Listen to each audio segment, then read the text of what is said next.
Hey dude, now I'm going to explain you a sad problem of it. If g of x equal to 16 power x, find the value of g of half and g of 1 by 4. I'm going to tell how it going to work. If we take out the g of x equal to 16 power x, if x is 1, it gets 16 power 1. If x is 2, it gets 16 square. Or if x is 5, it gets a 16 power 5. Or it can be compared to the apple. If you get any power number, it is just increases out. It's just 2 means it is 2 apples. If it is 2 square, it is 2 times of 2 4 apples. Or if it is 2 cube, it's going to be 8 apples. In the same way, I'm going to tell you how the negative version works.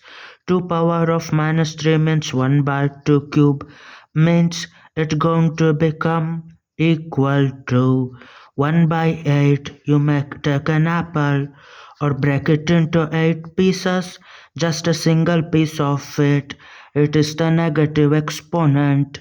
How you going to get extremely big in positive exponent, you're going to get extremely small in negative exponent. Means what is this fraction exponent? I'm going to tell it now.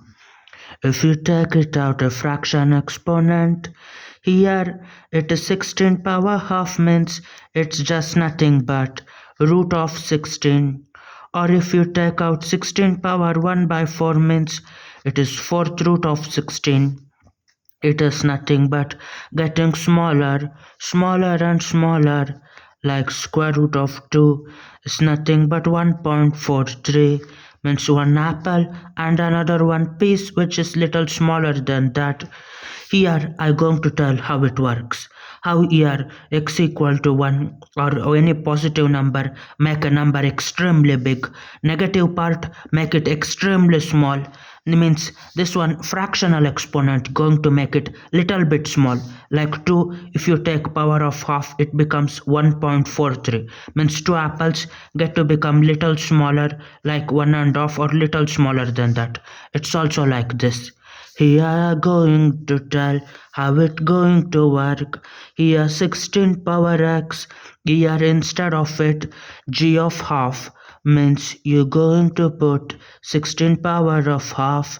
To make 16 power of a denominator go out, you can write 16 as 4 times of 4 or 4 square. Here it gets us 4 square power of half. Here it is 2 1 times 2 1 times. It gets to become 4. 16 apple going to become just 4 apple.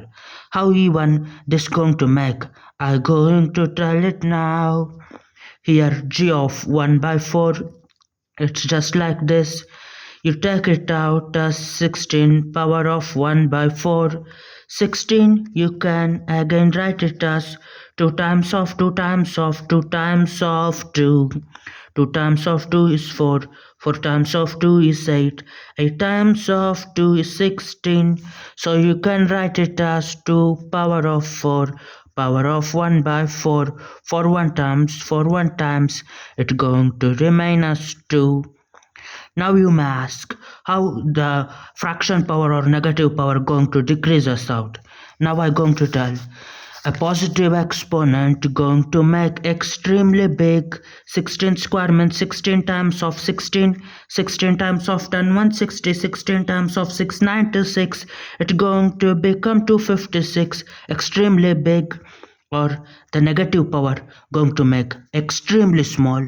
16 power of minus 2, it get to become 1 by 16 square or 1 by 16 times of 16 or 1 by 256.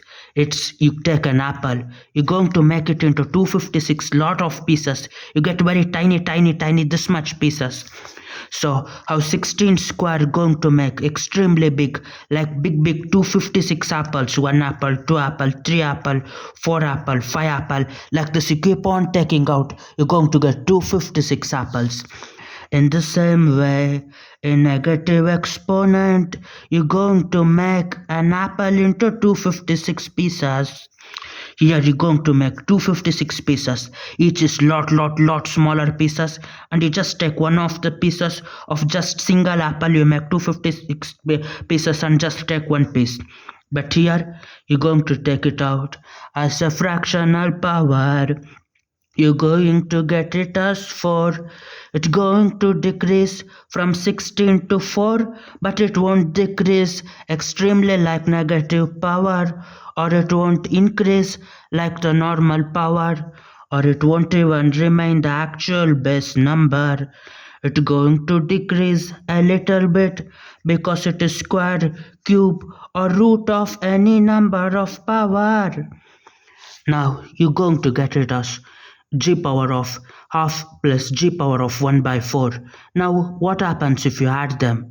I'm going to tell it now. G power of half plus g power of 1 by 4. Here we already found it out. 16 power of half is 4. 16 power of 1 by 4 is 2. So it's going to become equal to 4 plus 2, or it get us 6. So it is nothing but 6. That's the actual value of this sad problem. Bye.